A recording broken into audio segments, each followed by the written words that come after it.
Hello दोस्तों, स्वागत है इजी लर्न पे। आज हम NCERT science exemplar problem chapter 1 में जितने भी ऑब्जेक्टिव प्रश्न हैं उनको इस वीडियो में हम कवर करने वाले हैं।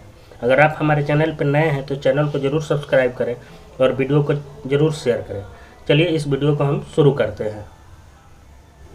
पहला प्रश्न है, निम्नलिखित में से कौन सा एक भौतिक परिवर्तन नहीं है। निम्नलिखित में से कौन सा एक भौतिक परिवर्तन नहीं है, मतलब भौतिक परिवर्तन वो होता है जिसको हम रिएक्शन करने के बाद फिर पुनः वापस पा सकते हैं। तो पहला ऑप्शन देखते हैं, जल के क्वथन पर जलवाष्प का बनना, यानी जल से जलवाष्प बन रहा है, जलवाष्प से हम फिर जल बना सकते हैं, ये नहीं होगा। बर्फ़ के गलन पर जल का बनना, यानी बर्फ़ क्या होगा, जल बनेगा, फिर जल से हम लोग क्या बर्फ़ भी बना सकते हैं, ये भी ऑप्शन नहीं होगा। जल में लवण का विलय होना, यानी जल में अगर नमक घुलता है तो फिर हम उसको गर्म करके अलग कर सकते हैं, ये भी नहीं होगा। द्रवित पेट्रोलियम गैस का दहन, यानी द्रवित पेट्रोलियम गैस अगर जल जाएगा तो फिर हम उसको पेट्रोलियम नहीं बना सकते, यानी ऑप्शन इसका डी सही हो जाएगा। अगला प्रश्न हमारा है प्रश्न संख्या 2, निम्नलिखित अपक्रिया एक उदाहरण है, यानी 4NH3 + 5O2 + 4NO + 6H2O को हमको पता करना है कि ये कैसा अपक्रिया है। तो पहला ऑप्शन दिया हुआ है प्रतिस्थापन अपक्रिया। प्रतिस्थापन अपक्रिया क्या होता है, मान लीजिए AB प्लस मान लीजिए CD को हम लोग अगर अपक्रिया कराते हैं तो ये क्या हो जाएगा, प्रतिस्थापन में ये C वाला A के साथ आ जाएगा, यानी AC प्लस और B जो है D के साथ चला जाएगा, मतलब अपना दोनों स्थान बदल लेगा, यानी यहाँ हो जाएगा BD। इसको प्रतिस्थापन अपक्रिया कहते हैं। तो यहाँ हम देखते हैं कि O क्या हुआ है, N के साथ चला गया है, और H क्या हुआ है, O के साथ चला गया, यानी यहाँ प्रतिस्थापन अपक्रिया हुआ है। अब देखते हैं संयोजन अपक्रिया। तो संयोजन अपक्रिया क्या होता है, संयोजन अपक्रिया में क्या होता है, दो यौगिक, मतलब मान लीजिए एक है और दूसरा यौगिक B है, ये दोनों एक साथ मिल जाते हैं, इनको संयोजन अपक्रिया कहते हैं। तो यहाँ तो संयोजन अपक्रिया हो नहीं रहा है, इधर भी 2 है इधर भी 2 है, तो ये तो ऑप्शन नहीं होगा। अब देखते हैं उपचयन अपचयन अपक्रिया। उपचयन अपचयन अपक्रिया क्या होता है, इसमें ऑक्सीजन का संख्या जो है बढ़ता है अपचयन में। अपचयन में ऑक्सीजन का संख्या बढ़ता है, इंक्रीज करता है, और हाइड्रोजन का संख्या घटता है। और वही अपचयन में ऑक्सीजन का संख्या घटता है, अपचयन में ऑक्सीजन का संख्या घटता है और हाइड्रोजन का संख्या बढ़ता है। तो चलिए चेक करते हैं, यहाँ क्या हुआ है। देखिए यहाँ हाइड्रोजन है, 3 हाइड्रोजन है, यहाँ से हाइड्रोजन गायब हो गया है, यानी हाइड्रोजन की संख्या क्या हुई है, घटी है।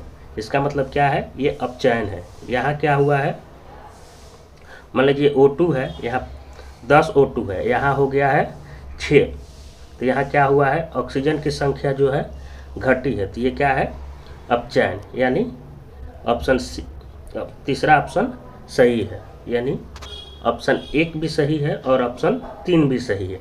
उदासीकरण अपक्रिया क्या होता है, उदासीनीकरण अपक्रिया, इसमें अम्ल और क्षार मिलते हैं, अम्ल और क्षार का जब रिएक्शन होता है तो उसे उदासीकरण, तो यहाँ अम्ल और क्षार तो है नहीं, तो ये भी ऑप्शन आपका नहीं होगा, यानी ऑप्शन 1 और ऑप्शन 3 सही है, यानी 1 और 3 किस में है, ऑप्शन सी में सही है, यानी इसका ऑप्शन सी सही हो जाएगा। चलिए अगले प्रश्न संख्या 3 है, दी हुई अपक्रिया के लिए निम्नलिखित में से कौन सा कथन सत्य है। तो हम लोग को सत्य चुनना है, तो अपक्रिया देख लेते हैं। 3Fe + 4H2, इधर क्या है Fe3O4 + 4H2। तो पहला ऑप्शन क्या है, आयरन धातु ऑक्सीकृत हो रही है, यानी आयरन धातु जो है उसके साथ ऑक्सीजन अगर बढ़ता है तो इसको हम लोग बोलते हैं कि ऑक्सीकृत हो रही है। कोई भी तत्व है या कोई भी यौगिक है, अगर उसके साथ ऑक्सीजन धातु जुड़ जाता है तो उसको हम लोग बोलते हैं कि वो धातु ऑक्सीकृत हो रही है। तो यहाँ आयरन के साथ ऑक्सीजन नहीं है, यहाँ आयरन के साथ 4 ऑक्सीजन आ गए, यानी आयरन धातु ऑक्सीकृत हो रही है। दूसरा ऑप्शन देखते हैं, जल अपचयित हो रही है। अपचयित का मतलब क्या होता है कि ऑक्सीजन का संख्या घटना चाहिए। तो यहाँ ऑक्सीजन 1 है, यहाँ ऑक्सीजन 0 है, तो यहाँ जल की संख्या घट रही है, यानी जल अपचयित हो रही है। जल अपचायक के रूप में कार्य कर रहा है, जल अपचायक के रूप में कार्य नहीं कर रहा है। ऑप्शन 4 देखते हैं, जल ऑक्सीकारक के रूप में कार्य कर रहा है। कहने का मतलब कि ये ऑक्सीकृत हो रही है, लेकिन इसके पास जो ऑक्सीजन आया है वो कहाँ से आया है? इसके पास जो ऑक्सीजन आया है वो जल से आया है, यानी यह जल जो है ऑक्सीकारक का काम कर रहे हैं, यानी लोहा के साथ ऑक्सीजन बढ़ा रही है, मतलब जल से ऑक्सीजन ये ले रहा है, यानी जल यहाँ ऑक्सीकारक का काम कर रहा है। इसलिए ऑप्शन 1, 2 और 4 सही है, तो ऑप्शन सी यहाँ सही हो जाएगा। चलिए अगले प्रश्न की तरफ देखते हैं। अगला हमारा प्रश्न है, निम्नलिखित में से कौन सा प्रक्रम ऊष्माक्षेपी है? ऊष्माक्षेपी कहने का मतलब कि ताप बढ़ेगा। ऊष्माक्षेपी होता है जिसमें ताप निकलता है, यानी ताप उसका बढ़ता है रिएक्शन का। तो पहला ऑप्शन क्या है? बिना बूझे चूने के साथ जल की अभिक्रिया। बिना बूझा चूना क्या होता है? तो CaO प्लस इसका हम अगर H2O से अभिक्रिया कराते हैं तो ये बन जाता है कैल्शियम हाइड्रोक्साइड, यानी COH2, और इसके साथ ऊर्जा निकलती है। ऊर्जा निकलेगी यानी इसका टेम्परेचर बढ़ेगा, तो ये ऊष्माक्षेपी अभिक्रिया है। दूसरा देखते हैं, एक अम्ल का तनुकरण। आप हमेशा ध्यान रखिए कि जब अम्ल का तनुकरण होगा तो हमेशा वहाँ से ऊर्जा निकलती है, यानी ये भी ऊष्माक्षेपी है। जल का वाष्पीकरण, यानी जल का वाष्पीकरण हम लोग करेंगे। मान लीजिए ये जल है, अगर इसका वाष्पीकरण होगा यानी हम इसमें बाहर से ऊष्मा अगर देते हैं तब इसका वाष्पीकरण होगा, यानी ये कैसा हो जाएगा? ये जल अवशोषित कर रहा है, तो ये तो ऑप्शन नहीं होगा, ये ऊष्माशोषी अभिक्रिया हो जाएगा, ये ऑप्शन नहीं होगा। ऑप्शन 4 देखते हैं, कपूर का उद्रुपातन, यानी कपूर क्या कर रहा है? गैस बन जा रहा है। यहाँ जो ऊर्जा उत्पादन नहीं होगा, कपूर जल के क्या होता है? डायरेक्ट गैस बन जा रहा है, यानी इसमें 2 ऑप्शन सही होगा। पहला ऑप्शन 1 और 2, तो 1 और 2 किस ऑप्शन में है? यानी 4 का ऑप्शन ए सही हो जाएगा। चलिए प्रश्न संख्या 5 देखते हैं। प्रश्न संख्या 5 क्या है? प्रश्न संख्या 5 है, 25 ml जल युक्त ABC के रूप में चिन्हित बीकर लिए गए। A, B तथा C बीकरों में कुछ मात्रा में NaOH, CuSO4, NaCl का प्रक्षेपित किया गया। बीकर A बीकर B के विलयनों के ताप में वृद्धि हुई, जबकि बीकर C के विलयन के ताप में कमी हुई। निम्नलिखित में से कौन सा कथन सत्य है? यानी 3 बीकर है, 3 बीकर है, जिसमें से बीकर A का ताप बढ़ रहा है, बीकर B का ताप बढ़ रहा है और बीकर C का ताप जो है घट रहा है, यानी ये ऊष्माक्षेपी होगा क्योंकि ताप इसका बढ़ रहा है। ये भी ऊष्माक्षेपी होगा, लेकिन ये क्या होगा? ये ऊष्माशोषी हो जाएगा, ये ऊष्माशोषी हो जाएगा। तो चलिए अब ऑप्शन देख लेते हैं। बीकर A तथा बीकर B में ऊष्माक्षेपी प्रक्रम संपन्न है, सही बात है। बीकर A और बीकर B में ऊष्माक्षेपी है। बीकर A B में ऊष्माशोषी है, ये गलत है। बीकर C में ऊष्माक्षेपी क्रम है, बीकर C में ऊष्माक्षेपी नहीं है, ऊष्माशोषी है। 4 देखते हैं, बीकर C में ऊष्माशोषी प्रक्रम है, यानी ये भी सही है। तो 1 और 4 सही हो गया। तो देखते हैं 1 और 4 किस में है, यानी इसका सही आंसर हो जाएगा ऑप्शन सी। चलिए प्रश्न संख्या 6 देखते हैं। अम्लीय परामैग्नेट विलयन युक्त एक बीकर में फेरस सल्फेट का तनु विलयन धीरे धीरे मिलाया गया। हल्के जामुनी रंग का विलयन क्षीण होता है तथा अंततः रंग विलुप्त हो जाता है। निम्नलिखित में से कौन सा व्याख्या उपयुक्त प्रक्षेपण के लिए सही है? अम्लीय परामैग्नेट विलयन युक्त एक बीकर में फेरस सल्फेट का तनु विलयन धीरे धीरे मिलाया गया। हल्के जामुनी रंग का विलयन क्षीण हो गया तथा अंततः रंग विलुप्त हो गया। निम्नलिखित में से कौन सी व्याख्या उपयुक्त प्रक्षेपण के लिए सही है? तो इसमें कौन सा सही हो जाएगा? इसमें सही हो जाएगा ऑप्शन ए, इसको याद कर लेना है। चलिए हम अगले प्रश्न की तरफ बढ़ते हैं। अगला हमारा प्रश्न है प्रश्न संख्या 7 है। निम्नलिखित में से कौन सा द्विविस्थापन अभिक्रिया है? तो द्वि विस्थापन में क्या होता है कि मान लीजिए दो यौगिक है, एक ये AB है, एक CD है, तो क्या होगा AB AC के साथ चला जाएगा प्लस B जो है वो D के साथ चला जाएगा, यानी दोनों अपना स्थान एक दूसरे से बदल लेगा। इसको हम लोग बोलते हैं द्वि विस्थापन। चलिए ऑप्शन को चेक करते हैं। पहला हमारा ऑप्शन है PB प्लस CuCl2, यहाँ हो जाएगा तो Cl2 जो है PB के साथ चला गया, मतलब एक ही अपना स्थान बदला, तो इसको हम लोग बोलते हैं विस्थापन। एक बदलेगा तो उसको हम लोग विस्थापन अपक्रिया बोलेंगे। चलिए दूसरा देखते हैं। दूसरा ऑप्शन है, ये ऑप्शन तो होगा नहीं, दूसरा ऑप्शन है N2SO4 प्लस BaCl2 बन क्या रहा है BaSO4 प्लस 2NaCl, मतलब ये दोनों अपना स्थान बदल रहा है। SO4 Ba के साथ चला गया और Cl जो है Na के साथ चला गया, मतलब ये ऑप्शन सही है। ऑप्शन सी देख लेते हैं। ऑप्शन सी क्या है CO प्लस O2, मतलब CO2 बन रहा है, ये भी द्वि विस्थापन नहीं है, ये संयोजन अभिक्रिया है। दोनों एक साथ मिल जा रहा है। संयोजन अभिक्रिया में क्या होता है, एक E यौगिक है एक B है, दोनों मिलता है AB, इसको हम लोग संयोजन बोलते हैं, तो ये संयोजन अभिक्रिया है, ये भी ऑप्शन नहीं होगा। ऑप्शन 4 देखते हैं हम लोग,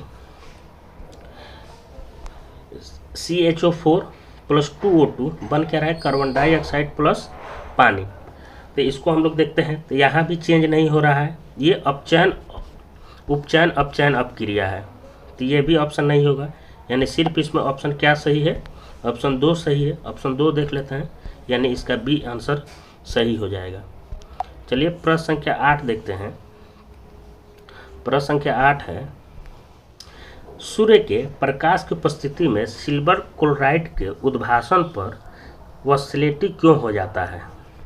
तो इसका हम रिएक्शन देख लेते हैं। मतलब रिएक्शन क्या होगा कि 2AgCl, अगर आप इस पर हम सूर्य का प्रकाश डालते हैं तो ये क्या बनता है 2Ag प्लस ये Cl होता है। तो ऐसा क्यों होता है, क्योंकि यहाँ 2Ag जो है 2AgCl दोनों अलग अलग हो गया, यानी ये इसका अपघटन हो गया, जिसके कारण ही ये स्लेटी कलर का दिखने लगता है।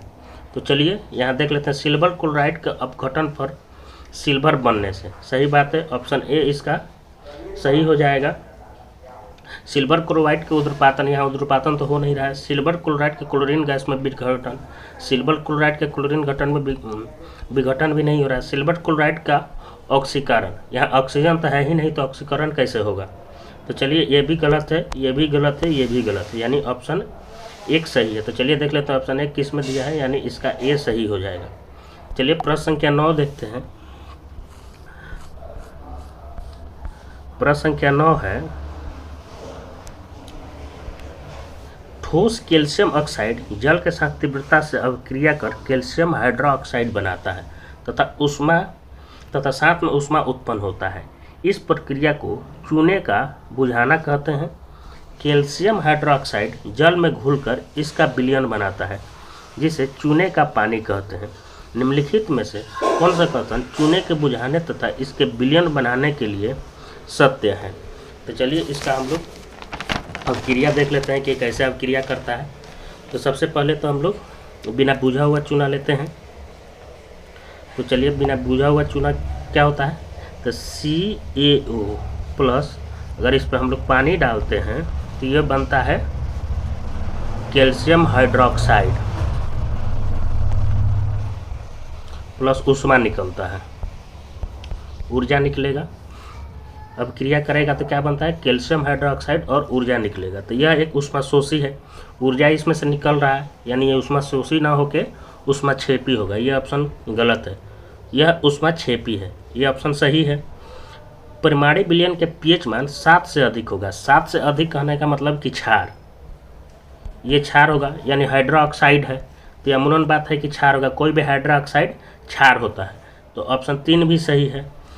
परमाणु विलयन का pH मान 7 से कम होगा। 7 से कम मतलब अम्ल, तो ये तो अम्ल हो नहीं रहा है, ये तो क्षार है, क्योंकि हाइड्रोक्साइड, जिसमें भी हाइड्रोक्साइड लगा हुआ रहता है वो क्षार होता है। तो ऑप्शन 2 और ऑप्शन 3 सही है। तो ऑप्शन 2 और 3 किस में है, तो ऑप्शन बी में है, यानी ऑप्शन बी इसका सही आंसर हो जाएगा। चलिए प्रश्न संख्या 3 देखते हैं। प्रश्न संख्या 3 है, बेरियम क्लोराइड अमोनियम सल्फेट के साथ अपक्रिया पर बेरियम सल्फेट तथा अमोनिया क्लोराइड देता है। निम्नलिखित में से कौन से अपक्रिया के प्रकार को सही प्रदर्शित करता है? मतलब ऑप्शन हम लोग को देखना है कि बेरियम क्लोराइड अमोनियम सल्फेट के साथ अपक्रिया करके बेरियम सल्फेट दे रहा है, तो इसमें मतलब क्या क्या हो रहा है। तो चलिए हम पहले रिएक्शन देख लेते हैं, रिएक्शन क्या होगा। तो रिएक्शन है, मान लीजिए बेरियम क्लोराइड लेते हैं, उसके बाद अमोनियम सल्फेट लेते हैं NH4 के होल टू SO4, ये बनेगा क्या? ये बनेगा BaSO4 और ये बनेगा NH4Cl2 NH4 Cl बनेगा ये। तो बेरियम क्लोराइड का रिएक्शन हम लोग करा दिए, BaCl2 NH4SO4 के होल टू, या BaSO4 बना 2NH4Cl बना। तो इसमें हम लोग देखते हैं कि विस्थापन अपक्रिया मतलब विस्थापन अपक्रिया मतलब कोई एक अपना जगह बदला है कि नहीं बदला है। तो यहाँ BaCl2 है, यहाँ NH4SO4 है, तो SO4 जो है ये Ba के साथ आ गया है, यानी विस्थापन अपक्रिया यहाँ हुआ है। अब देखते हैं, और लेकिन ये भी अपना जगह बदला है, NH4 भी जो है क्लोरीन के साथ चला गया, मतलब दोनों अपना स्थान बदला है। मतलब विस्थापन अपक्रिया ना होके द्विविस्थापन होगा। द्विविस्थापन ऑप्शन सी में है, यानी ऑप्शन 4 इसका सही हो जाएगा। और देखते हैं अवक्षेपण अपक्रिया। अवक्षेपण अपक्रिया वैसे अपक्रिया, मान लीजिए हम लोग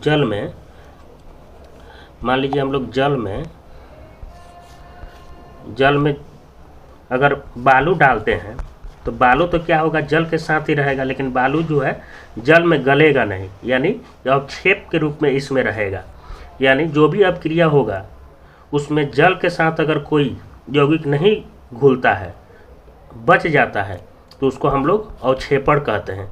तो यहाँ अपक्रिया में अपक्रिया क्या था, फिर से एक बार देख लेते हैं।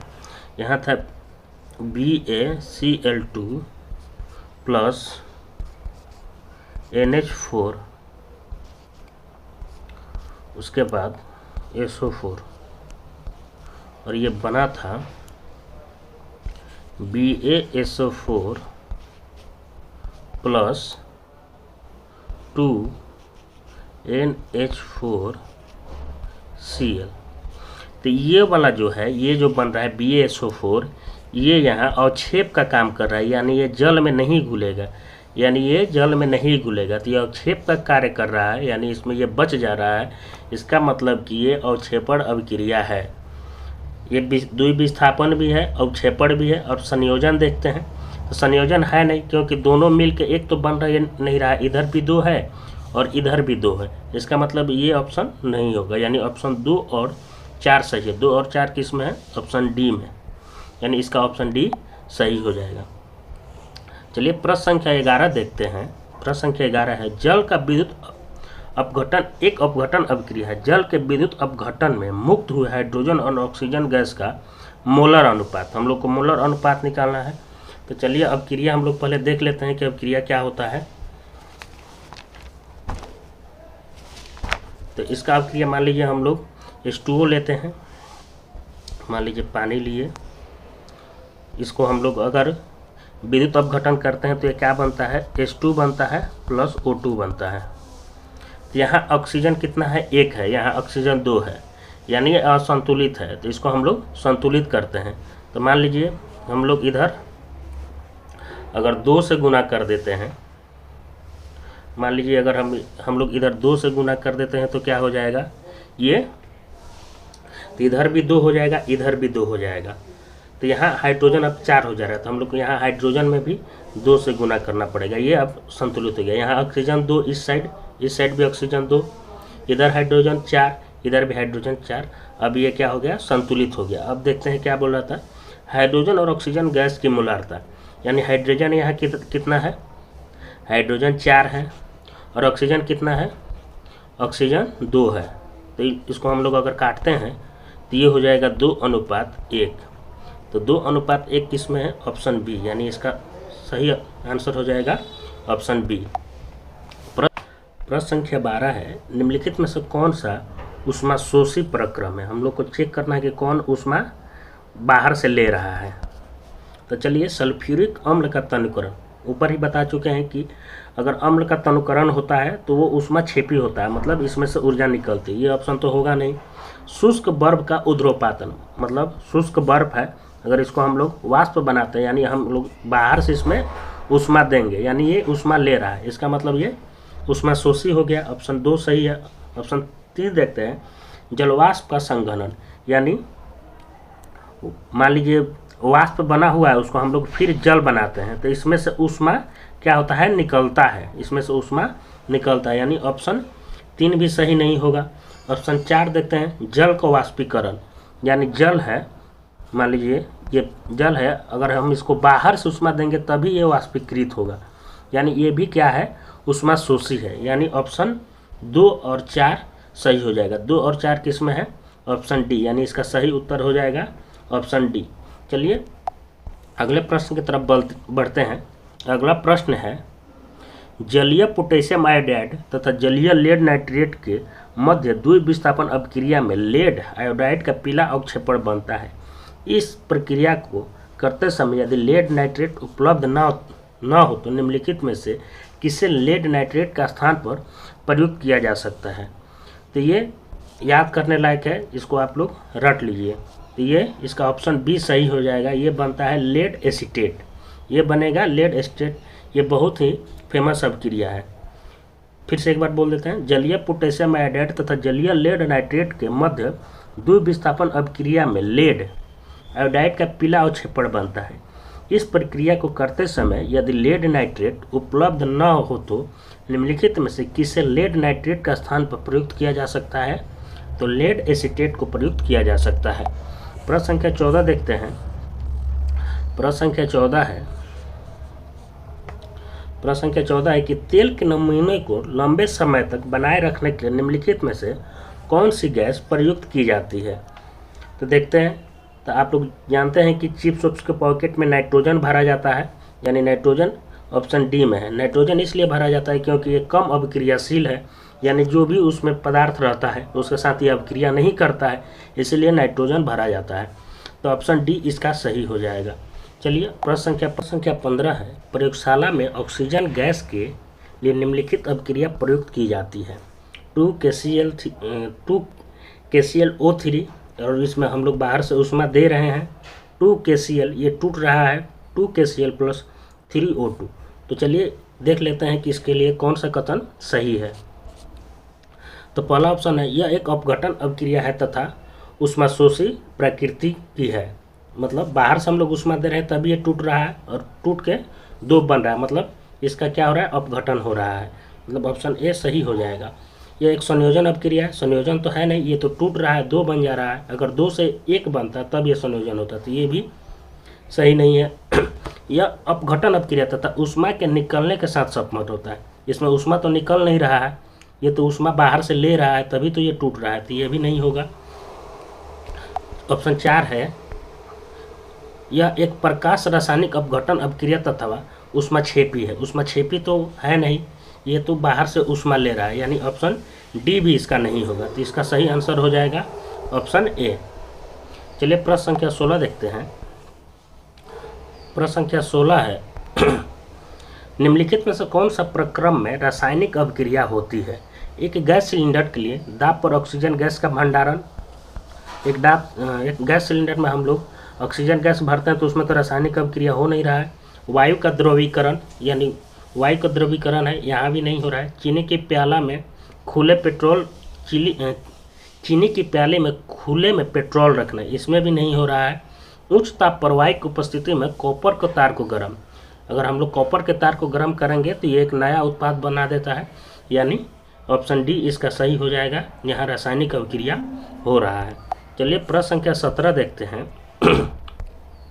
प्रश्न संख्या 17, निम्नलिखित में से कौन सी रासायनिक अभिक्रिया में अभिक्रिया ताप पर क्रिया कारकों एवं क्रिया फलों की अवस्थाओं को सही संकेत चिन्हों के द्वारा प्रदर्शित किया गया है। मतलब कहने का मतलब कि जो लिक्विड है उसके साथ लिक्विड लिखा होना चाहिए, जो गैस है उसके साथ जी का मतलब क्या होता है, जी का मतलब होता है गैस, एल का मतलब होता है लिक्विड यानी द्रव, और एस का मतलब होता है सॉलिड यानी ठोस। तो चलिए देखते हैं, यहाँ पानी है तो पानी तो गैस होता नहीं है, पानी तो लिक्विड होता है। ये तो दोनों ऑप्शन ऐसे ही हट गए। अब देखते हैं, यहाँ तो ये दोनों लिक्विड है। उसके बाद O2, सही बात है, O2 गैस होता है, और 2H2 हाइड्रोजन भी क्या होता है, गैस होता है, यानी ऑप्शन सी जो है इसका सही हो जाएगा। ऑप्शन बी देखते हैं, यहाँ O2 के साथ L लिखा है, मतलब बोलने का इसका मतलब है कि O2 लिक्विड है, लेकिन O2 तो लिक्विड होता नहीं, ये तो गैस होता है, यानी ये भी ऑप्शन गलत है, यानी इसका ऑप्शन सी सही हो जाएगा। चलिए प्रश्न संख्या 18 है, निम्नलिखित में कौन सा संयोजन अभिक्रिया। संयोजन अभिक्रिया हम ऊपर भी बता चुके हैं, फिर बता देते हैं। ए प्लस बी मान लीजिए दो यौगिक है, तो दोनों ये एक साथ मिल जाएगा, तो इसको हम लोग बोलते हैं संयोजन अभिक्रिया। तो पहला ऑप्शन देखते हैं, 2KClO3, इसमें ऊष्मा दिया जा रहा है तो ये टूट जा रहा है, यानी ये संयोजन अभिक्रिया नहीं है। दूसरा देखते हैं, MgO प्लस H2O इधर आके Mg प्लस OH के होल 2 बना रहा है, मतलब मैग्नीशियम हाइड्रोक्साइड बना रहा है। इधर 2 है, इधर 1 है, तो ये हो जाएगा ऑप्शन 2 सही होगा, ऑप्शन 1 सही नहीं होगा। इधर देखते हैं 4Al2 प्लस 3O2, इधर भी 2Al2 और O3, मतलब 2 मिलके 1 बन जा रहा है, मतलब ये भी सही है। ऑप्शन 4 देखते हैं, इधर भी 2, इधर भी 2, मतलब ये भी संयोजन अभिक्रिया नहीं है, यानी ऑप्शन 2 और 3 सही है।